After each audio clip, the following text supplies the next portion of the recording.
Across history, some of the brightest minds weren't destroyed by ignorance or bad ideas, but by one fatal mistake. They trusted that the truth, explained loudly enough, would protect them. This is a story about the ones who survived by doing the opposite. Around 131 before Christ, during the siege of the Greek city of Pergamus, Roman consul Publius Crassus Dives Mucianus ran into a problem. He needed a powerful battering ram to break through the city walls. A few days earlier, in a shipyard in Athens, he had noticed two massive ship masts. Remembering them now, he sent an urgent order back. The larger mast was to be shipped to him immediately. The order reached a respected military engineer in Athens. He read it, frowned, and became absolutely certain the consul was making a mistake. In his expert opinion, the smaller mast was far better. It would be easier to move, easier to handle, and once turned into a battering ram, it would generate more speed and more impact. Bigger didn't automatically mean better. So he started arguing with the soldiers who had brought the order. They warned him. Their commander was not a man you argued with. But the engineer wouldn't stop. He insisted the consul simply didn't understand the mechanics. He explained that he was building a special machine that would only work properly with the smaller mast. He pulled out diagrams, explained calculations, and spoke to them as if they were clueless. In his mind, he was the expert, they were just messengers. Eventually, the soldiers, knowing their leader, begged him to just follow the order, to swallow his pride and send the larger mast. Reluctantly, he agreed. But when they left, his pride and logic started talking to him again. What's the point of obeying an order, he thought, if it leads to disaster? So convinced the consul would see his brilliance in action and reward him later, he secretly went back on his word. He sent the smaller mast instead. When the cargo finally arrived at the siege camp, Mucianus immediately noticed something was wrong. This was not the mast he had asked for. He questioned his soldiers, and they confessed. The engineer had argued endlessly for the smaller mast, but in the end had promised to send the larger one. Mucianus went into a rage. At that critical moment, he couldn't focus on strategy, on the timing of the assault, or on the urgent need to break through the walls before reinforcements arrived. All he could think about was the arrogant engineer who had decided he knew better than the man in command. He ordered the engineer to be brought to him immediately. Days later, the engineer arrived at the Roman camp, still certain that his logic would triumph. Standing before the consul, he once again launched into the same explanations. He described why the smaller mast was superior. He talked about physics, construction, and efficiency. He told Mucianus that wise men listened to experts, and that once the battering ram he designed was used in battle, the consul would not regret it. He truly believed reason would win the day. Mucianus listened. He let him finish. Then he ordered the engineer stripped naked in front of the troops. The man who thought knowledge would protect him was flogged and beaten with rods until he died. His name was never even recorded. What we do know is that he was considered the finest engineer in a city famous for its engineers.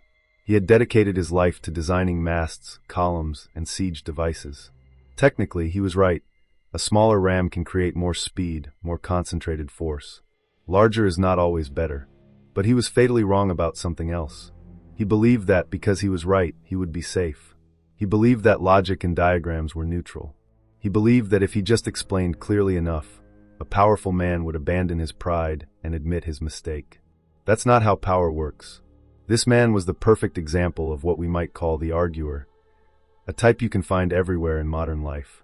The arguer doesn't understand that words are never neutral, especially when speaking to someone above them in status.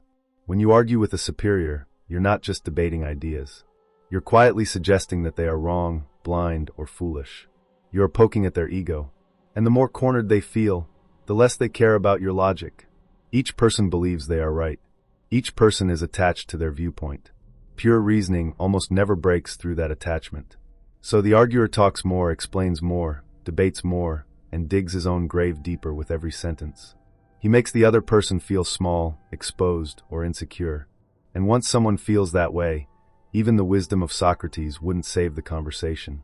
This isn't just about dealing with rulers, bosses, or leaders. Most people, your friends, your co-workers, your partner, believe they are masters of their own opinions. When you challenge them head-on, you're not just questioning an idea, you're touching their identity. That's why, if you want your ideas to actually spread, you have to learn a different skill. Don't try to win by arguing directly. Instead, learn to show the truth of your ideas indirectly, through stories, examples, questions, and results. In the world of power, being right is not enough. You must also be wise in how you reveal that you are right. In the year 1502 in Florence, Italy, there was a gigantic block of marble sitting in the workshops of the Church of Santa Maria del Fiore. It had once been a beautiful, promising piece of stone, but an inexperienced sculptor had ruined it, boring a hole straight through the area where the legs of a statue were supposed to be and leaving it badly mutilated. Piero Soderini, the mayor of Florence, had thought about rescuing the block. He even considered giving it to Leonardo da Vinci or another great master. But in the end, he gave up.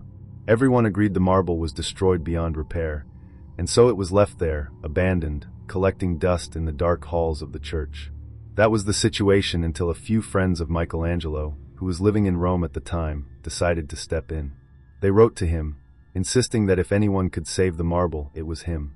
The stone, they said, was still a magnificent piece of raw material in the right hands.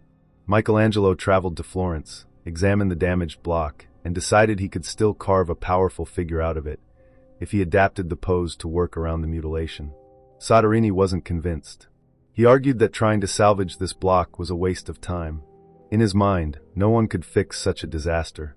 But eventually he gave in and allowed Michelangelo to proceed. The artist chose his subject, a young David, sling in hand, right before facing Goliath. Weeks passed.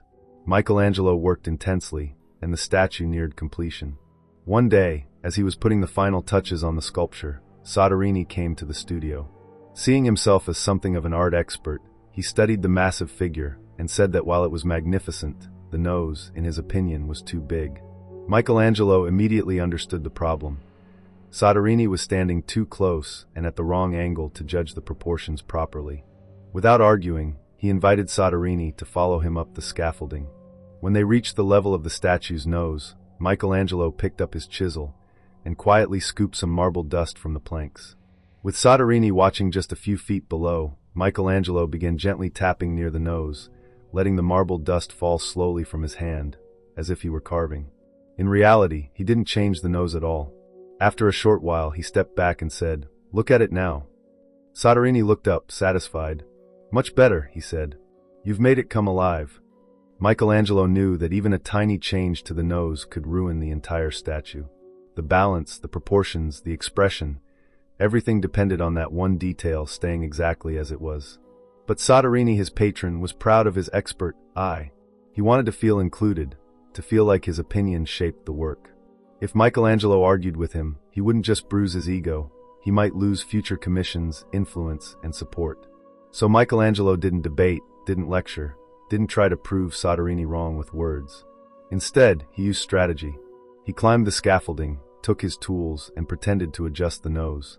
As he lightly tapped, he let a bit of marble dust fall, just enough to convince Soderini that a change was being made.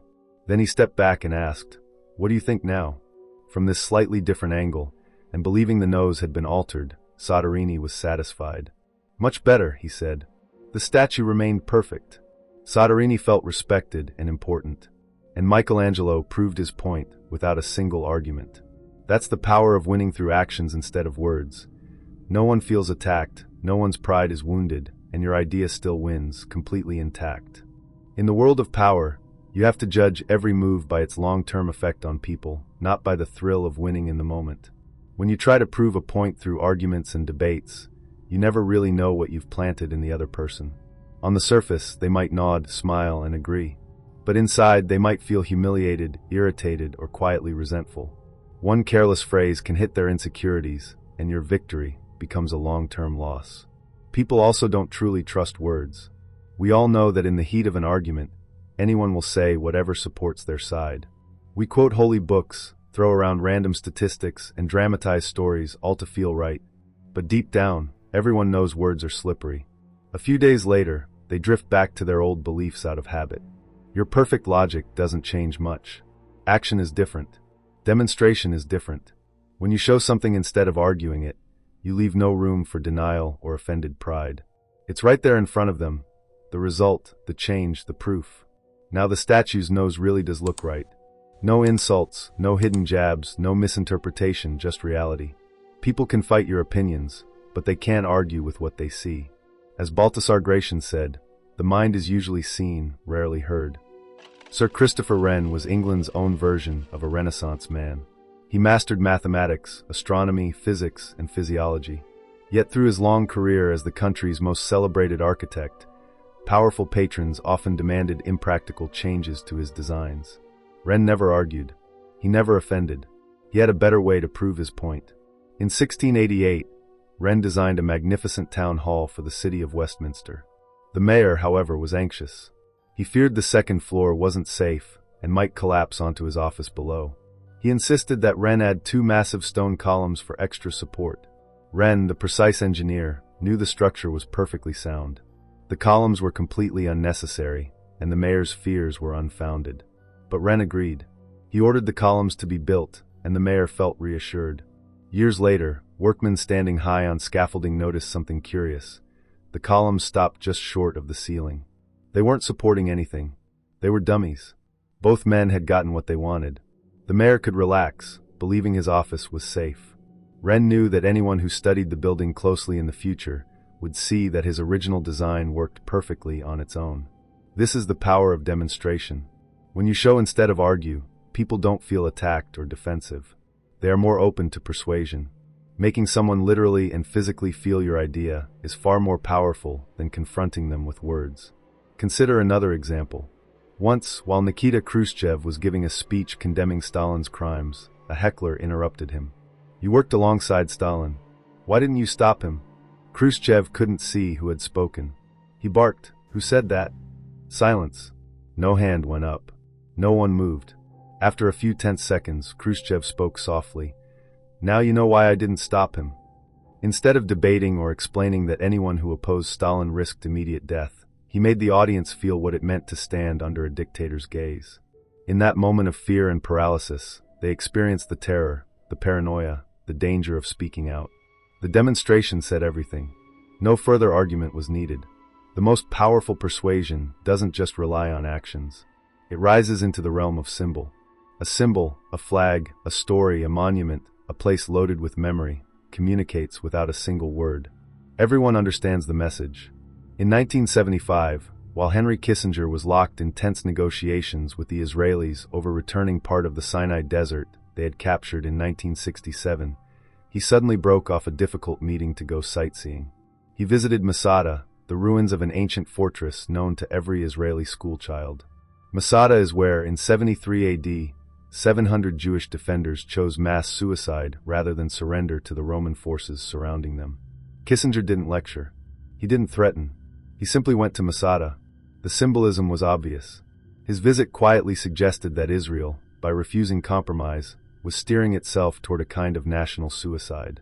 The message cut deeper than any direct warning could.